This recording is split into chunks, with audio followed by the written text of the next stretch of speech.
Assalamualaikum warahmatullahi wabarakatuh. Waalaikumsalam warahmatullahi wabarakatuh. A'udzu billahi minasy syaithanir rajim. Bismillahirrahmanirrahim. Qala rabbana zalamna anfusana wa illam taghfir lana wa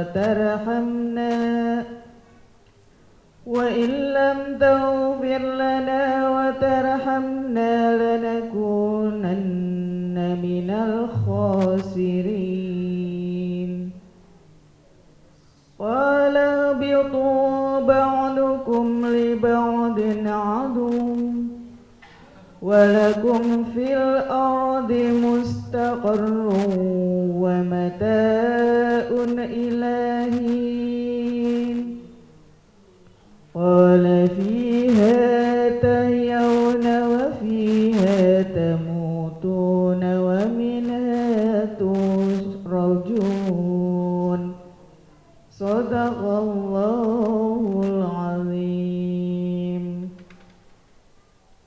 Bismillahirrahmanirrahim. Assalamualaikum warahmatullahi wabarakatuh. Bismillahi wa kafa, wassalatu wassalamu ala rasulillah wa ala alihi wa sahbihi wa mawala amma ba'dah. Bahagianya pagi hari yang cerah ini di bulan suci Ramadan, Allah perkenankan kita untuk bersilaturahmi dalam satu acara ngaji yuk bersama Bapak Ustadz Ahmad Haris Liswanto. Ngaji yuk. Bagaimana kabarnya Bapak Ustadz? Alhamdulillahirabbil alamin. Semoga selalu bahagia dan istiqomah dalam Ramadan. Amin, amin. Bagaimana kabarnya ibu-ibu jamaah sekalian? Alhamdulillah, semoga sehat selalu ya ibu-ibu. Puasa kita juga diterima Allah Subhanahu wa taala. Amin, amin ya rabbal alamin. Dan semoga jamaah Sinpo TV yang ada di rumah dan ada di studio selalu dalam keadaan sehat walafiat. Amin, amin ya rabbal alamin.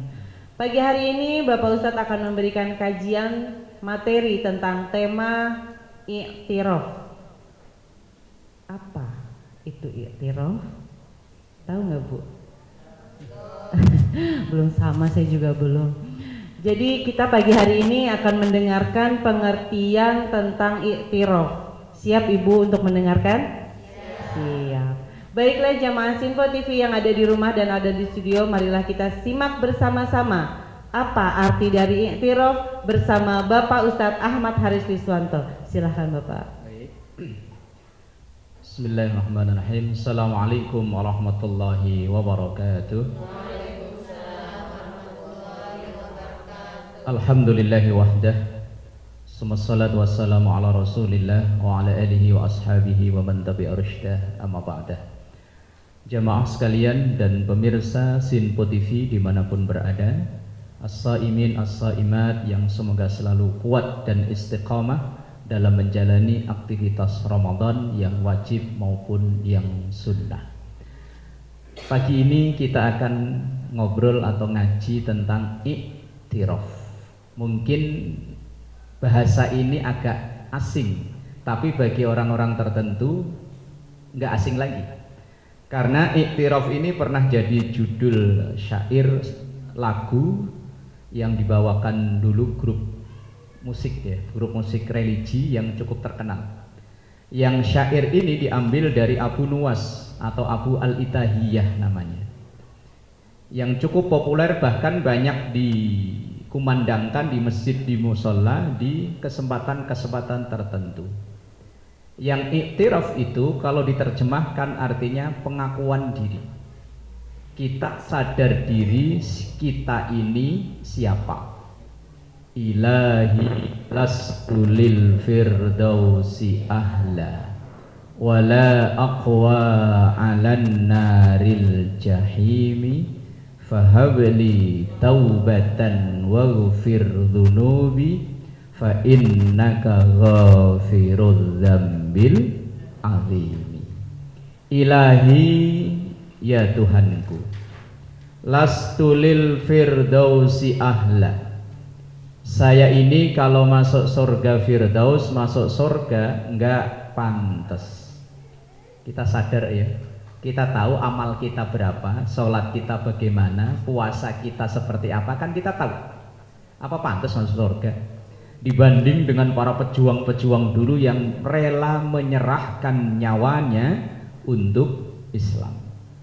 Kita sholat yo masih nguber-nguber cepet kelar ya. Sholat yang cuma 5 menit aja, kadang pengen cepet-cepet. Lihat imam takbirnya lama aja kita udah suudun. Nah ini ntar malam umpama teraweh, ibu teraweh di masjid masing-masing, lah kok imamnya terawehnya itu takbirnya lagunya beda. Biasanya Allahu Akbar, lah tiba-tiba kok Allahu Akbar. Saya yakin ibu-ibu udah suudun. Kadang ada yang kebayang malah gini, coba kalau saya duduk di belakang, udah melipir pulang nih. Lah begitu kok ngarepnya surga. Makanya kita sadar wong kita dari rumah niatnya ngaji. Kadang nyampe majelis taklim malah gibah. Duduk sebelahan, ada yang baru datang. Kebetulan yang baru datang itu jarang ngaji. Langsung disenggol. Tunggu datang. Kelakuan orang sini apa orang sono? Orang sono. Alhamdulillah. Niatnya dari rumah ngaji loh. Nyampe tempat pengajian gibah. Ustadz kayak gitu dipanggil lah. Ya Allah, ustadznya digibahin. Astagfirullahaladzim. MC-nya apalagi ya kok begitu? Ya Allah. Niatnya padahal dari rumah ngaji loh. Nyadar ya, itu namanya iktiraf. Tapi wala aqwa 'alan naril jahimi, kalau masuk neraka enggak kuat. Wong goreng ikan aja pengennya pakai helm. Lah iya, goreng ikan itu pengennya pakai helm biar plotok-plotok enggak kena. Padahal panas api di dunia ini adalah 1/70 dari panas api neraka. Kalau kita baca dalam kitab-kitab klasik ada yang menggambarkan bahwa kerikil neraka yang paling adem loh itu. Kita injek begini, cerep di sini mendidih, plekutuk. Itu paling adem. Gimana kuat kita? Atau ada yang udah pernah belajar ilmu kebal, mau ngetes ya silakan. Maka ini namanya iktiraf. Tapi kan kadang nyusahin kalau baca tafsir, baca syair ini. Surga enggak pantas, neraka enggak kuat. Terus maunya di mana? Kan pilihan di akhirat cuma 2, kalau nggak surga, neraka. Lah surga nggak pantas, neraka nggak kuat. Maunya di mana? Ya, katanya bilangnya nggak pantas, neraka nggak kuat. Lah terus, tapi kan ada lanjutannya ini syair. Fahabli taubatan waghfir dzunubi fa innaka ghafirudz dzambil adzim. Fahabli taubatan, maka terimalah taubatku. Waghfir dzunubi, dan ampuni dosa-dosaku. Lah kalau taubat diterima, dosa diampuni, ya wis ujung-ujungnya minta surga, tapi muter dulu. Ibarat kayak ibu mau minjem duit, muter aja. Yang punya tuan rumah disanjung-sanjung, ujung-ujungnya pinjem 100 biar silaturahmi nggak putus. Ya Allah. Iktiraf itu kita ngaku bahwa diri ini siapa, kualitas ibadah kita berapa, kita tahu, dosa kita berapa, kita tahu. Makanya kita ngaku sehingga sifat sombong jauh dari kita, insya Allah. Kita jeda dulu Bapak Ustadz. Baiklah jamaah Sinpo TV yang ada di rumah dan ada di studio, kita jeda dulu. Jangan kemana-mana, tetap di Ngaji Yuk bersama Bapak Ustadz Ahmad Haris Riswanto. Ngaji yuk.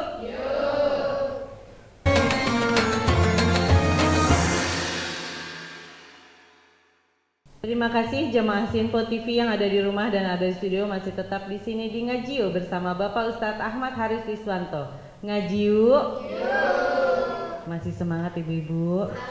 Harus semangat terus ya. Masih pagi, puasanya harus kuat. Amin. Sesi kali ini yaitu sesi tanya jawab bagi ibu-ibu jamaah sekalian yang ingin bertanya kepada Bapak Ustadz tentang tema pada pagi hari ini, silahkan dipertanyakan. Insya Allah Bapak Ustadz akan siap untuk menjawab. Silahkan ibu yang ingin bertanya. Iya, silahkan sebutkan nama. Assalamualaikum warahmatullahi wabarakatuh. Waalaikumsalam warahmatullahi Saya wabarakatuh. Ibu Anis dari Bekasi. Mau bertanya Pak Ustadz, apakah semua dosa bisa diampuni oleh Allah? Mohon penjelasannya. Assalamualaikum warahmatullahi wabarakatuh. Waalaikumsalam warahmatullahi wabarakatuh. Nanti akan dijawab ya Bu sama Bapak Ustadz. Silakan Ibu yang ingin bertanya lagi. Assalamualaikum warahmatullahi wabarakatuh. Waalaikumsalam warahmatullahi wabarakatuh. Nama saya Siswati dari Tarumajaya.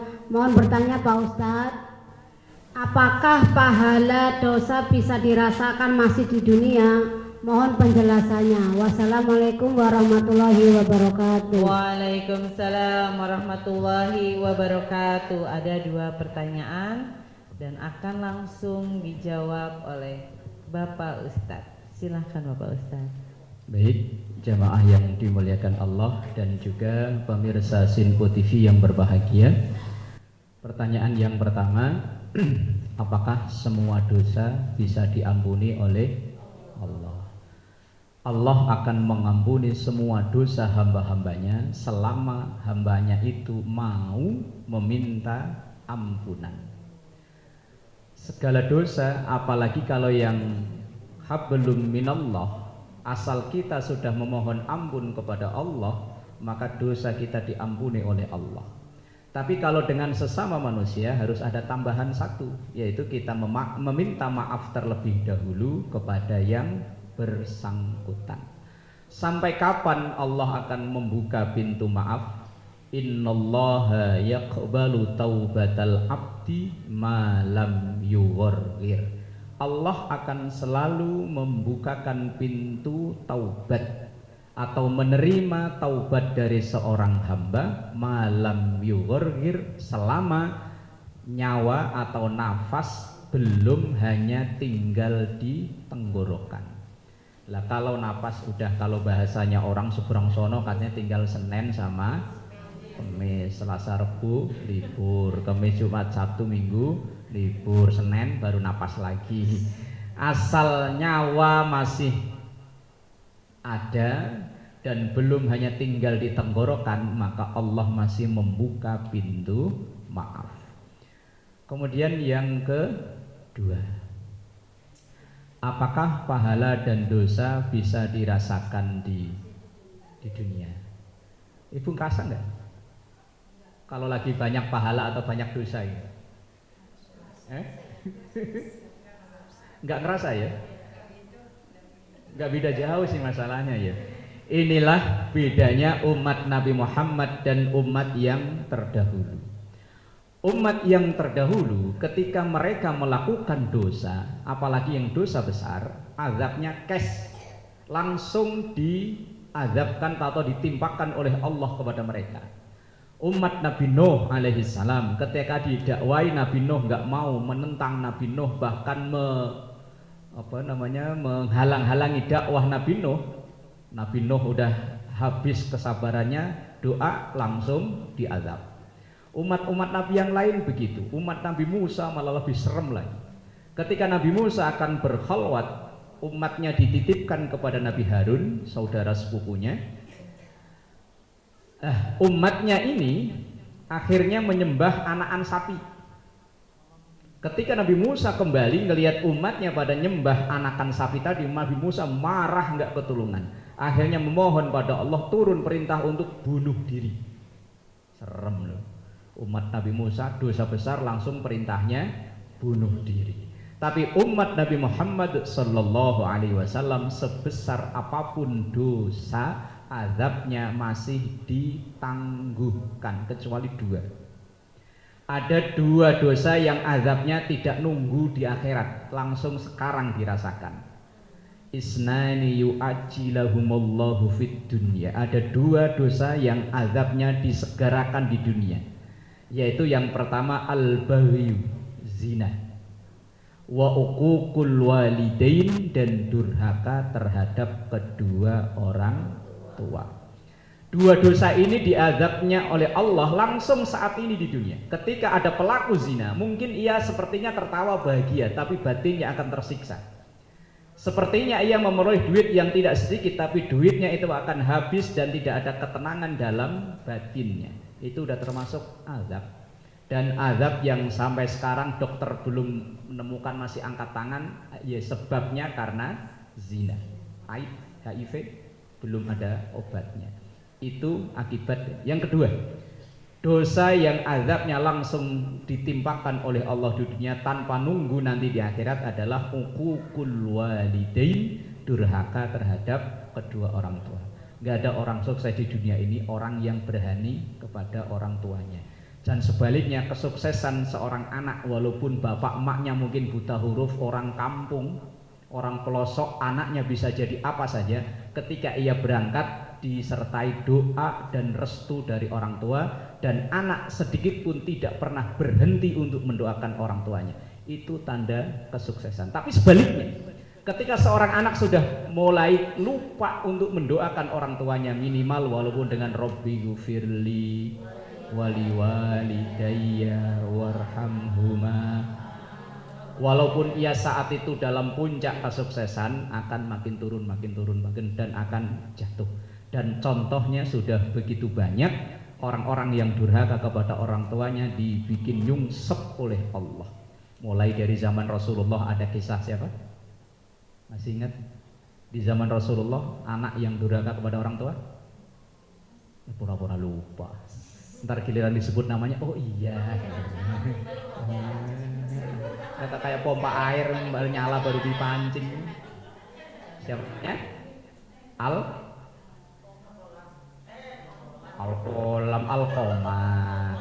Alqamah itu orang yang ibadahnya bagus, secara zahir ibadahnya bagus, tapi ia pernah membuat maknya tersinggung. Akhirnya maknya marah.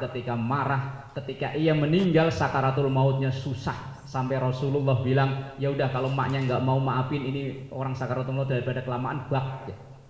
Akhirnya maknya, jiwa seorang ibu melihat anaknya mau dibakar, tetap nggak tega, ya udah deh saya maafin, baru dia rohnya bisa keluar. Kalau di Indonesia ada Marin Kondang, ya kan banyak cerita-cerita.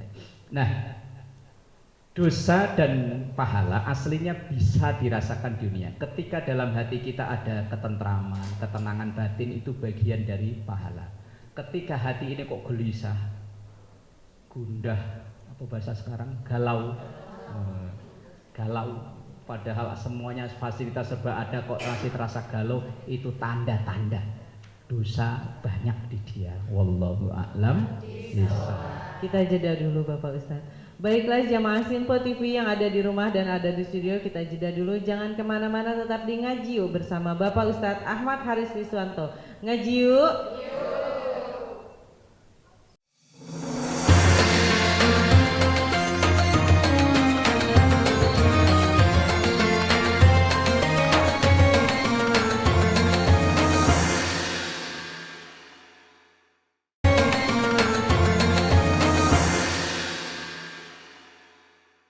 Terima kasih jamaah Sinpo TV yang ada di rumah dan ada di studio, masih tetap di sini di Ngaji Yuk bersama Bapak Ustadz Ahmad Haris Riswanto. Ngaji Yuk. Alhamdulillahirrahmanirrahim, kita sudah berada di penghujung acara. Semoga apa yang Bapak Ustadz sampaikan tentang tema pada pagi hari ini bisa bermanfaat untuk kita semua dalam kehidupan sehari-hari. Sebelum doa penutup, Bapak Ustadz akan memberikan kesimpulan pada tema pada pagi hari ini. Mohon maaf apabila ada kata-kata yang salah. Saya Suri Susanti undur diri. Wassalamualaikum warahmatullahi wabarakatuh.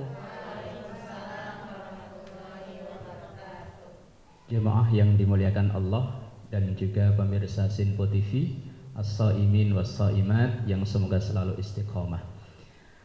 Di ayat yang dibacakan oleh qari'ah kita tadi adalah iktiraf, pengakuan dari Nabiullah Adam alaihi salam.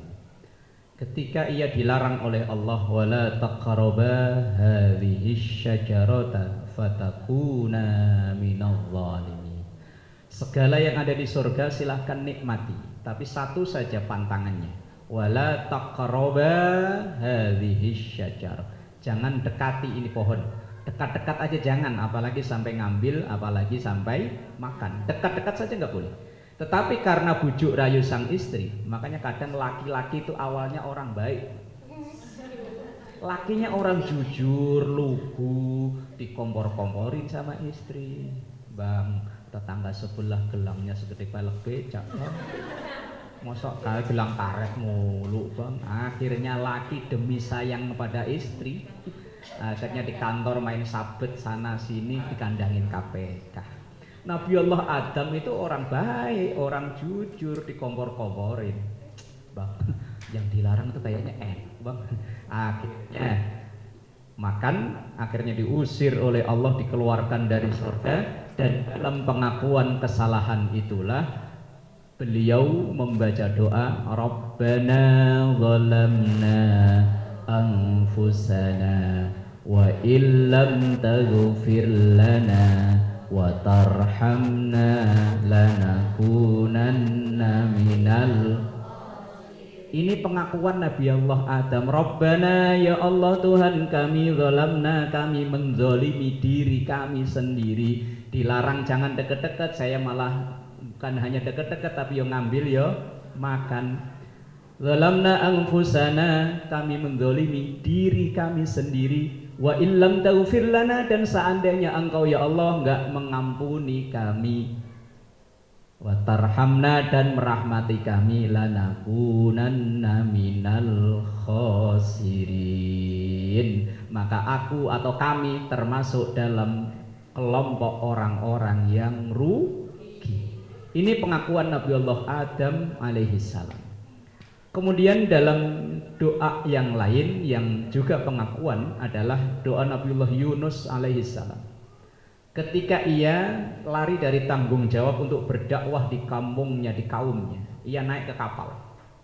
Karena kebetulan kapal ini overload, kebanyakan muatan, harus ada salah satu penumpang yang dikeluarkan. Diundi bolak-balik yang keluar napa Nabiullah Yunus alaihissalam. Akhirnya Nabiullah Yunus dilemparkan ke laut, ditelan oleh ikan. Dalam perut ikan itu Nabiullah Yunus berdoa, la ilaha illa anta subhanaka inni kuntu minadh dhalimin. La ilaha illa anta, tidak ada Tuhan selain engkau ya Allah. Subhanaka, maha suci engkau ya Allah. La ilaha illa anta subhanaka inni, sesungguhnya aku ini minadh dhalimin, termasuk orang-orang yang zalim. Ditugaskan untuk dakwah malah pergi. Ini ibarat orang yang punya tanggung jawab lari dari tanggung jawab. Kemudian Nabiullah Yunus pengakuan diri melakukan kezaliman, kedosaan. Nah, kita juga sama, setiap saat mengaku bahwa diri kita banyak dosa, kita banyak berdoa memohon ampunan pada Allah Subhanahu wa ta'ala. Nastaghfirullahaladzim laqal ma'bud ya dzal jalali wal ikram. Rabbana zalamna anfusana wa illam taghfir lana wa tarhamna lanakunanna minal khasirin. La ilaha illa anta subhanaka inni kuntu minadh dhalimin. Sallallahu ala sayyidina Muhammad wa ala alihi wa sahbihi wa sallam, walhamdulillahi rabbil alamin. Sallallahu ala Muhammad sallallahu alaihi wasallam. Sallallahu ala Muhammad sallallahu